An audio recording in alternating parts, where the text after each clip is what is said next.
Okay, welcome guys. Today I'm just going to be showing you and explaining to you cardboard for your worm bins.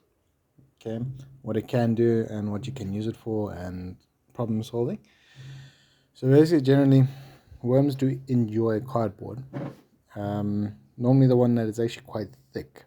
Now this is normally the ones that you have your brand new appliances that come to your house, such as your fridges, your chest freezers, even sometimes when you're actually moving, the kind of thick cardboard that has that groove that goes through it, they seem to go crazy for that. And some of the research I've checked states it's because of the glue, um, but I'm not sure. But that's just what I read. But what I have found is with this kind of cardboard in my system, it actually helps in three ways. One, it can be a staple food.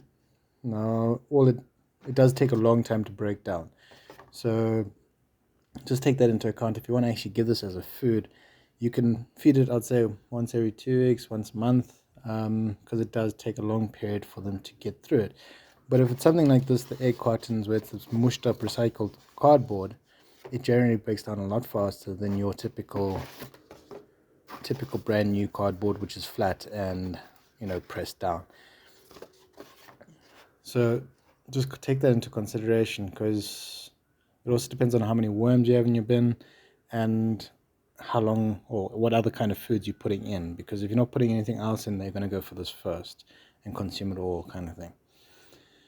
Secondly, you can use cardboard for excessive amounts of water. So let's say it's rained or you've put too much food in or put too much water in specifically, because also there's rotting that can occur. You would use cardboard to get bad smells out or excessive amounts of water. And what you would do is you'd dig halfway down, depending on how bad your bin is with water, and take that half castings and eggs and worms out, and you'd put cardboard down. Now, depending on which size bucket you go for, or rectangular or circular, you must consider making enough space for the worms to get through this. Because, so for instance, you'd need castings on the side here and the side here, and then you have your cut piece and you have castings again. It doesn't have to be a lot of castings, it can be like a small gap of 0.5 yeah, 0.5 centimeters, so that they can actually still crawl around it, because they will still need to get to the other side or the bottom, the sides of it, top of it, to actually consume that, or even get to some of the scrap that they're looking for, which is ready for eating. You don't want to create a complete seal with this kind of stuff in cardboard, because it'll be difficult for them to get through. Whereas if you're doing it with scraps, it's easier because they can get around that much better than they can with cardboard. Okay, so when putting it in the system, you need to break it up to the size that is suitable to the system that you're using. So if you're using a cylindrical or circle bucket, tear these into pieces and then put small clumps in spaces with castings. Put more castings, and you can put another layer of cardboard back on top of that, and do it that way. Or you can do a full quarter sheet or big sheet and cut it into one major chunk, put it in the system, put the castings back on top, and then you can leave that as well. But just as I said, leave some space somewhere so that they can get around it. And now if you want to get rid of that water, excessive water, instead of keeping the cardboard in, okay, I'd suggest once you put the cardboard in and put the castings back on top, leave it for 1 day to fully absorb as much water as it can, and then take the castings out again, remove the cardboard, throw it away, and put your castings back in. I generally, if I have too much water, I do the process of cardboard and then leave it for the day, throw the one piece away, and then put a brand new piece in and let them consume it. Because I'm just like that. I like recycling quite a bit, and I think it's a perfect staple for them to actually get through, because then they've got a bit of carbon as well as a bit of vegetable scrap going in on top of it. Then on top of that as well, it helps with rotting. So let's say you've got a lot of rot going on, you've got a lot of bad smells coming from your bins. you will want to use cardboard. Doing the same process, but this time around you will throw the cardboard away. If the rotting smell disappears quite a bit when you actually put the cardboard in and leave it for a full day, you have the decision of, do you want to keep it in there? Because all that's happened is all the bad smells and liquids have gone into this material and sits there. And if it's not too bad, I would say leave it in, because then it will break down quickly as well, and the worms will get to it a lot quicker. But if you want to, you can just take it out and throw it away once again. Another thing that cardboard actually does for you is it keeps your bin moist. Now, moisture level is very important because it's for the microorganisms, it's for your worms, and it's just for the process of converting your scraps to compost.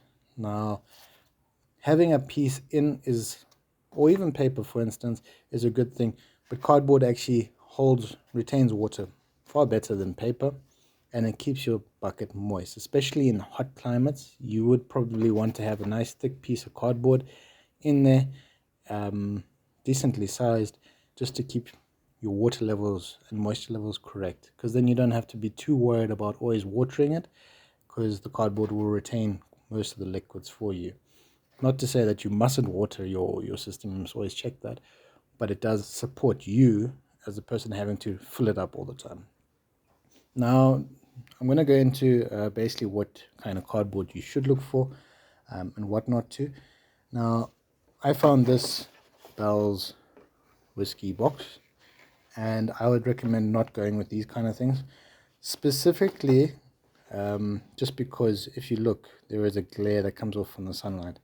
Now, normally that means that there is a plastic laminate on top, and the worms won't consume this. So basically what you'd be doing necessarily is they would eat the inner piece, which is basically card without any kind of gloss on it, but then you'd have this plastic left in your system, and you'd either have to manually take that out or you'll be throwing that into your garden. So it's personal decision. I would never use something glossy, just because it just doesn't get fully consumed. But if you got nothing else, it's all right as well, but just realize you're going to be taking out plastic as well. Okay, this is also another one from the shops. It's for clothing, and it's got a gloss on it. You actually can't see that. Nope. Oh, there you go. Saw it right there. And it's got a gloss too. Okay, so it's literally got, what happens is when it goes to print, they print it on a piece of plastic, which is a sticky, a single-sided sticker in a sense, and print the design on it and then paste it onto their product. Whereas you have this kind of stuff which is recycled paper, cardboard, and it's been squished into a form for the eggs, and they would actually enjoy this quite a bit. I've had great success with this one.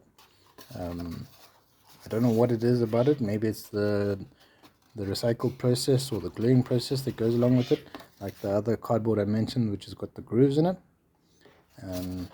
I'm not 100% sure, but they really enjoy this.